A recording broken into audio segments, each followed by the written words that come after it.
بسم اللہ الرحمن الرحیم۔ یوٹیوب چینل انٹرسٹنگ سٹوری کے معزز ناظرین کو السلام علیکم ورحمۃ اللہ وبرکاتہ۔ معزز ناظرین، اگر آپ ہمارے چینل پر نئے ہیں تو ہمارے چینل انٹرسٹنگ سٹوری کو سبسکرائب کر لیں اور ویڈیو کو لائک کر لیں اور اس ویڈیو کو اپنے دوستوں سے لازمی شیئر کیجیے اور فیڈ بیک کے طور پر کمنٹس باکس میں اپنی رائے کا اظہار ضرور کیجیے۔ تو لیجئے اب بغیر کسی تاخیر کے چلتے ہیں اپنی ویڈیو کی جانب۔ اس ایپیسوڈ میں آپ دیکھیں گے کہ تناوش کبیر دادا کے ساتھ جانے کو تو اس تقریب میں جا چکی تھی، لیکن اس بیچاری کے ساتھ کیا سلوک ہوا آپ دیکھ کر حیران رہ جائیں گے۔ اب چلتے ہیں آپ کا ٹائم ویسٹ کیے بغیر اپنی ویڈیو کی جانب۔ کبیر دادا شہاب کے ساتھ بیٹھ گیا تھا، تناوش بھی اس کے پہلو میں جم گئی تھی۔ ان صوفوں پر زیادہ تر مرد ہی بیٹھے تھے، عورتوں کی ٹولیاں دائیں بائیں کھڑی گپے ہانک رہی تھی یا کچھ مردوں سے تھوڑے فاصلے پر سر جوڑے بیٹھی تھی۔ باوردی بیرے ہاتھوں میں ٹرے اٹھائے مہمانوں کو مختلف مشروبات پیش کر رہے تھے۔ ان میں عام مشروبات کے علاوہ شراب کی بھی فراوانی سے پیشکش کی جا رہی تھی۔ اخلاق حسین شاہ جیسے شخص کو کسی قانون وغیرہ کی کیا پرواہ ہو سکتی تھی، بلکہ قانون خود وہاں ایس پی ضمیر حسین اور درجن بھر انسپکٹروں کی صورت میں اس حرام مشروب کو جائز و حلال قرار دینے کی دلیل دے رہا تھا۔ مشروب پیش کرنے والا ایک بیرا ٹرے میں درجن بھر گلاس سجائے کبیر دادا کے قریب ہوا۔ شہاب سے باتیں کرتے ہوئے کبیر دادا نے ویسکی کا گلاس اٹھا لیا۔ بیرے نے ٹرے تناوش کے سامنے پکڑی۔ کبیر دادا کی نقل کرتے ہوئے اس نے بھی ایک گلاس اٹھا لیا تھا، کیونکہ وہاں موجود زیادہ تر خواتین و حضرات کے ہاتھوں میں گلاس نظر آ رہے تھے، اور پھر اس سے پہلے کہ وہ گھونٹ لے پاتی کبیر دادا بمشکل اپنی ہنسی روکتے ہوئے اس کی طرف جھکے ہوئے جھجکتے ہوئے دھیمے لہجے میں بولا، مجھے منع کرتی ہو اور خود شراب پینا شروع کر دی؟ میں نے سوچا کولڈ ڈرنک ہے۔ وہ اکلا گئی تھی۔ یہ کہتے ہی اس نے جلدی سے گلاس سامنے پڑی شیشے کی میز پر رکھ دیا۔ کبیر دادا نے ایک دوسرے بیرے کو انگلی کے اشارے سے اپنے پاس بلایا۔ یہ ہے تمہارے کولڈ ڈرنک، اسے کہہ کر وہ شہاب کی طرف متوجہ ہو گیا۔ وہ کھسکیاتے ہوئے دوسرا گلاس اٹھانے لگی۔ کیا راز و نیاز ہو رہے ہیں بھائی؟ شہاب نے مزاحیہ لہجے میں پوچھا۔ کبیر دادا ہنسا۔ بے وقوف شراب پینے لگی تھی، خود پیتے ہو اور ہماری بھابھی کو منع کرتے ہو، یہ تو زیادتی ہے جناب۔ شہاب قصوری کی آواز اتنی اونچی ضرور تھی کہ کبیر دادا کے پہلو میں بیٹھی تناوش تک پہنچ چکی تھی۔ منع تو نہیں کیا، کبیر دادا نے فوراً نفی میں سر ہلایا، صرف مطلع کیا ہے کہ محترمہ جو مشروب نوش کرنے والی ہو اسے ویسکی کہتے ہیں۔ شہاب نے زوردار کہکا لگایا۔ تناوش خفیف ہو کر نیچے دیکھنے لگی تھی۔ اس کے چہرے پر چھائی حیا کی لالی نے کبیر دادا کے دل کو عجیب انداز میں دھڑکنے پر مجبور کر دیا تھا۔ سرخ و سفید چہرہ لال ہو کر مزید جاذب نظر ہو گیا تھا۔ اسی وقت ایک خوبصورت سی لڑکی نے قریب آ کر کبیر دادا سے مصافحہ کیا۔ کبیر صاحب، چوری چوری شادی کر لی اور ہمیں جھوٹے منہ بھی دعوت نہیں دی۔ کبیر دادا سے ہاتھ ملا کر اس نے تناوش کی طرف ہاتھ بڑھایا۔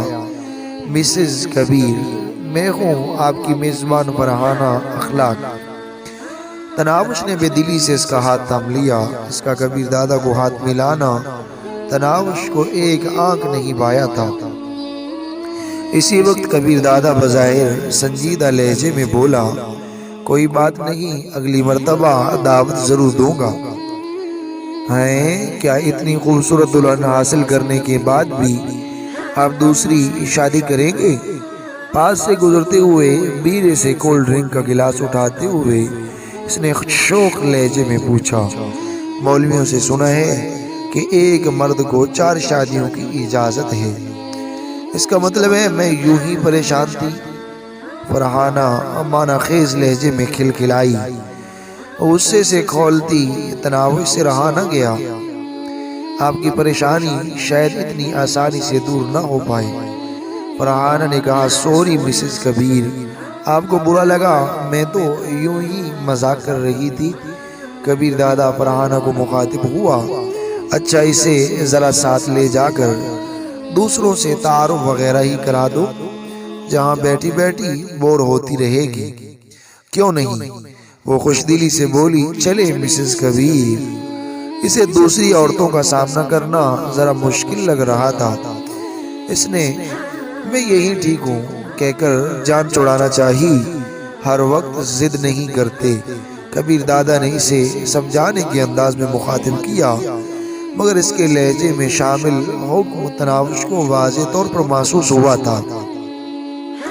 منہ سے کچھ کہے بنا وہ ہونٹ بیچتے ہوئے فرحانہ کے ساتھ چل پڑی۔ کبیر دادا سے تھوڑا دور ہٹتے ہی فرحانہ تنزیہ انداز میں بولی، ویسے کوئی ڈنگ کے کپڑے ہی پہن لینے تھے، جھونپڑی سے نکل کر آ گئی ہو تو پرانے کپڑے وغیرہ بھی وہی چھوڑانا تھے۔ تناوش بغیر لگی لپٹی رکھے ہوئے بولی، کپڑوں کا مقصد تن دابنا ہوتا ہے، اور یقیناً میرا لباس آپ کے پہناوے سے زیادہ اس مقصد پر پورا اترتا ہے۔ فرحانہ نے استہزائیہ انداز میں کہا، ایسے کپڑوں والی کے خیال بھی ایسے ہی ہوں گے، بالکل مجھے بھی آپ کے لباس سے آپ کے عمدہ خیالات کی جھلک نظر آ رہی ہے۔ تناوش نے اس کے نیم اور یہاں لباس کو تضحیک کا نشانہ بنایا، تمہیں شاید کبیر علی خان سے شادی کا عزم ہی ہے۔ محترمہ، یہ 2 دن کی عیاشی ہے، کبیر جیسے مرد کسی ایک عورت پر قانے نہیں رہتے۔ فرحانہ آپ سے تم پر آ گئی تھی، یہ میرا درد سر ہے، تجھے دبلا ہونے کی ضرورت نہیں ہے۔ تناوش تم سے بھی نچلے درجے پر آ گئی تھی۔ فرحانہ نے اسے گور کر دیکھا، مگر تناوش اسے خاطر میں لائے بغیر ایک قریبی صوفے پر بیٹھتے ہوئے بولی، شکریہ، میں کچھ دیر جہاں بیٹھنا پسند کروں گی۔ کبیر صاحب نے کہا ہے کہ معزز خواتین سے تمہارا تعارف کرا دوں۔ اس نے لفظ معزز پر اس طرح زور دیا گویا تناوش کی کوئی عزت نہ ہو۔ اپنے تئیں اس نے تناوش کی توہین کرنے کی کوشش کی تھی، مگر وہ اسے جانتی نہیں تھی۔ وہ بے پرواہی سے بولی، تو منع کس نے کیا ہے؟ کراؤ نہ تعارف، جس سے ملوانا ہے اسے یہی بلوا لو۔ اب کبیر دادا کی بیوی دوسری عورتوں کے پیچھے تو نہیں پھر سکتی۔ فرحانہ قہر آلود نظروں سے اسے گھورنے لگی۔ وہ بے نیازی سے ٹانگ پر ٹانگ چڑھائے کبیر دادا کی طرف متوجہ ہو گئی۔ وہ شہاب قصوری کے ساتھ کسی خاص باس میں مشغول تھا۔ تناوش کے اٹھنے کے بعد پاشا اور کاشف بھی ان کے قریب آ کر بیٹھ گئے تھے۔ تناوش ان میں سے نہ تو کسی مرد کو جانتی تھی نہ عورت کو۔ اچانک اس کے موبائل فون کی گھنٹی بجنے لگی۔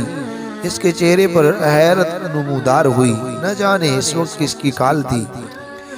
سستا سا موبائل فون نکال کر اس نے سکرین پر نگاہ دوڑاتے ہوئے کال وصول کرنے کا بٹن دبایا۔ السلام علیکم ماں جی۔ وعلیکم السلام، کیسی ہو بیٹی؟ بشرا خاتون نے بشاشت سے پوچھا۔ ٹھیک ہوں ماں جی، خیریت تو تھی؟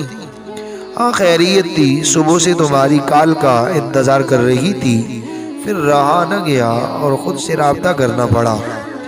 خاموش کڑی فرحانہ پر ناگواری بری نگاہ ڈالتے ہوئے وہ کہنے لگی، پڑھائی میں مصروف تھی ماں جی، اس لیے رابطہ نہ کر سکی، اور اس وقت بھی ایک تقریب میں ہوں، کل انشاءاللہ بات ہوگی۔ ٹھیک ہے بیٹی، خدا حافظ، بشرا نے کہہ کر رابطہ منقطع کر دیا۔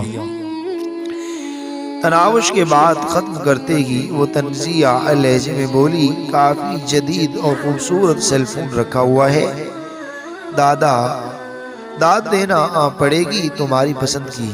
یہ کہہ کر وہ چل دی۔ تناوش کا جواب سننے کی زحمت اس نے نہیں کی تھی۔ لمحہ بھر بعد وہ خواتین کے جھرمٹ میں کبیر دادا کی دلہن کے لباس، موبائل فون اور بد اخلاقی کا مذاق اڑا رہی تھی۔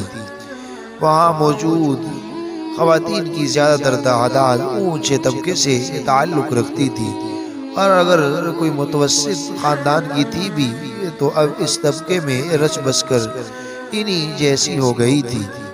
اور ایسی خواتین کا پسندیدہ مشغلہ غریب لڑکیوں کے طرز زندگی کا مذاق اڑانا ہی ہوتا ہے۔ نسیم بیگم نے پوچھا، اب یہیں دیکھنے اس کے پاس گئی تھی؟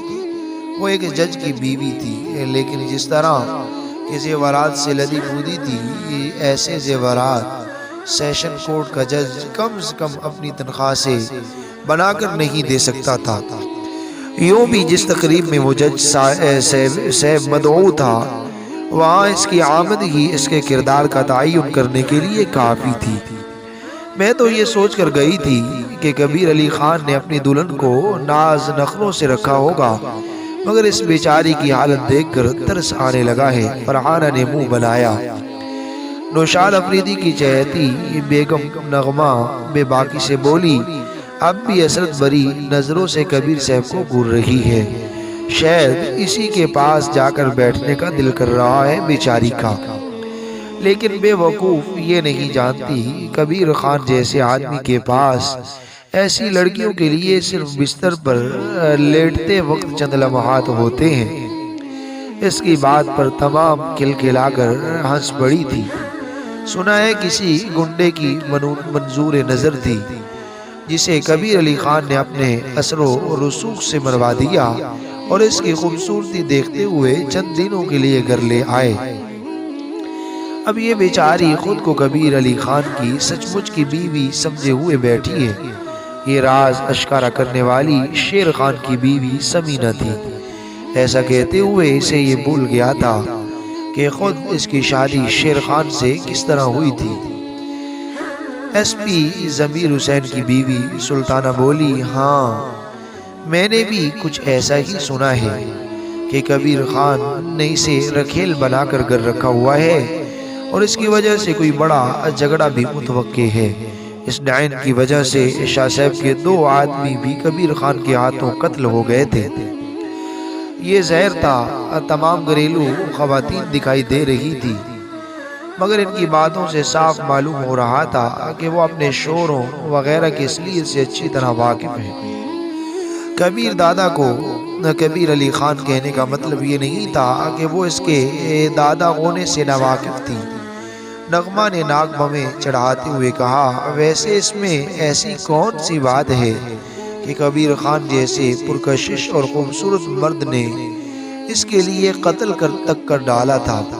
مردوں کی کوئی قلب بھی سیدھی نہیں ہوتی، آ گیا ہوگا دل، حالانکہ اس سے کئی گنا خوبصورت اور دلکش خواتین سے اس کا روزانہ واسطہ پڑتا ہے۔ فرحانہ کا ڈکا چھپا اشارہ اپنی جانب تھا۔ شاید کم عمری اچھی لگی ہوگی۔ رخسانہ نے لقمہ دیا۔ وہ شہاب قصوری کی بیٹی تھی، اتنی بھی بچی نہیں ہے، مجھ سے سال 2 ہی چھوٹی ہوگی۔ سمینہ نے عورتوں کی ازلی فطرت کا اظہار کیا کہ وہ کسی دوسری عورت کو کم عمر نہیں سمجھ سکتی۔ اس کے بغل میں کھڑی فصیح الدین کی بیوی کرن نے پوچھا، ویسے آپ نے ماسٹر کیا ہوا ہے نا؟ ہاں، اس نے فخریہ انداز میں سر ہلایا۔ اور اس کے بعد آپ کی شادی کو بھی غالباً 5واں سال ہے؟ ہاں تقریباً اسی طرح ہی ہے، سمینہ نے حیرانی بھرے لہجے میں جواب دیا۔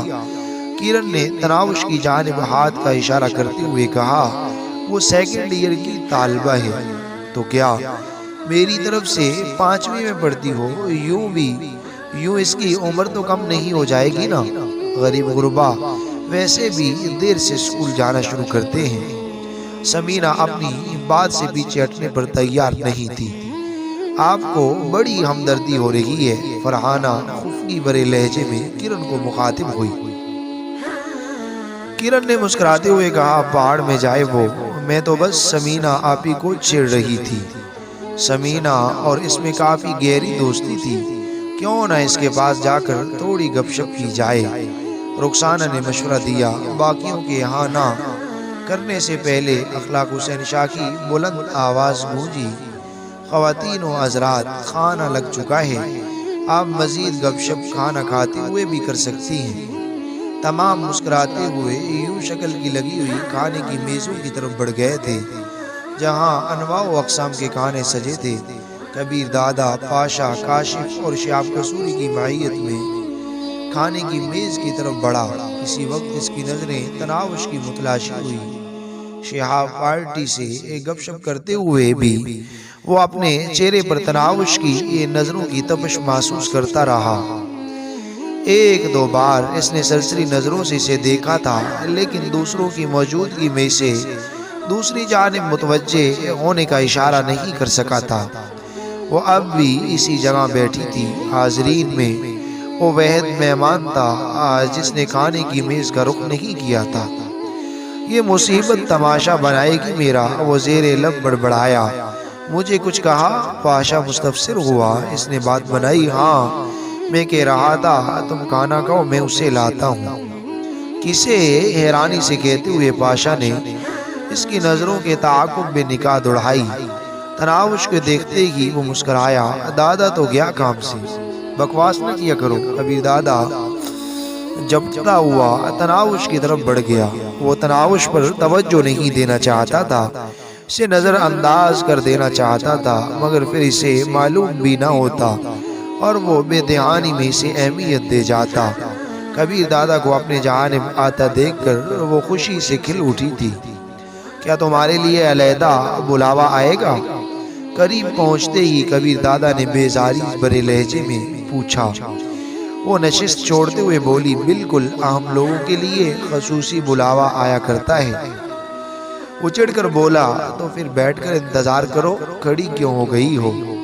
آ تو گیا ہے خصوصی بلاوا۔ اس نے شوخی بھرے لہجے میں کبیر دادا کی جانب اشارہ کیا۔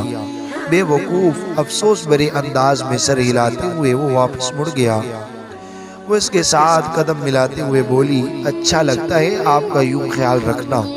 خیال نہیں رکھ رہا، خود کو تماشا بننے سے بچانے کی تگ و دو میں ہوں۔ وہ متبسم ہوئی۔ چلیں، کسی بہانے تو آپ کی توجہ مل گئی۔ وہ کھانے کی میز کے قریب پہنچ چکے تھے۔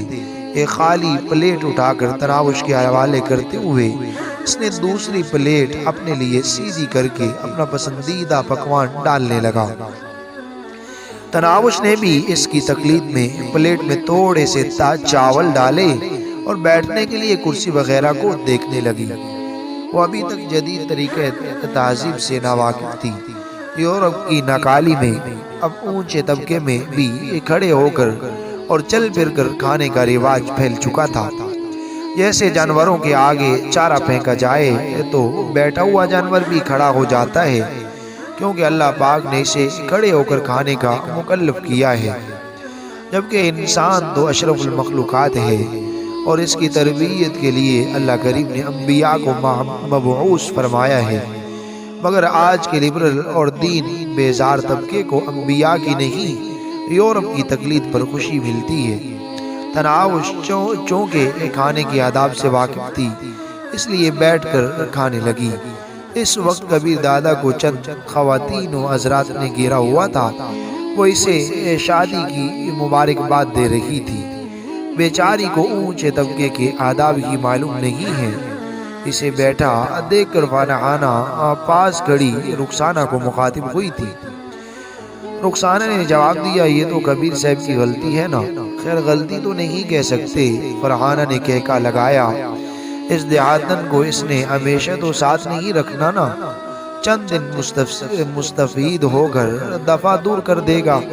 رخسانہ نے مانا خیز لہجے میں پوچھا، ویسے آپ کو وہ اتنی بری کیوں لگتی ہے؟ ناظرین، یہ ناول ابھی تک جاری ہے۔ اب نیکسٹ ایپیسوڈ میں دیکھیں گے کہ رخسانہ فرحانہ کے اس سوال پر کیا اظہار خیال کرتی ہے، اور آیا اس محفل کے اختتام پر تناوش کے ساتھ کون سا کھیل کھیلا جائے گا، جس کھیل کی وجہ سے ہی اتنی بڑی تقریب کو سجایا گیا تھا، یہ سب تو آپ کو جاننے کو ملے گا نیکسٹ ایپیسوڈ میں۔ اب آئی ہوپ، میں امید کرتا ہوں کہ آپ کو یہ ناول بہت زیادہ پسند آیا ہوگا۔ اگر آپ چاہتے ہیں کہ نیکسٹ ایپیسوڈ جلد اپلوڈ کیا جائے تو پلیز ہمارے چینل کو سبسکرائب کیجئے، ویڈیو کو لائک اور شیئر کیجئے، کمنٹس باکس میں اپنی رائے کا اظہار ضرور کیجئے۔ اپنا خیال رکھیے گا۔ آپ کا اپنا چینل انٹرسٹنگ سٹوری۔ جزاکم اللہ خیر۔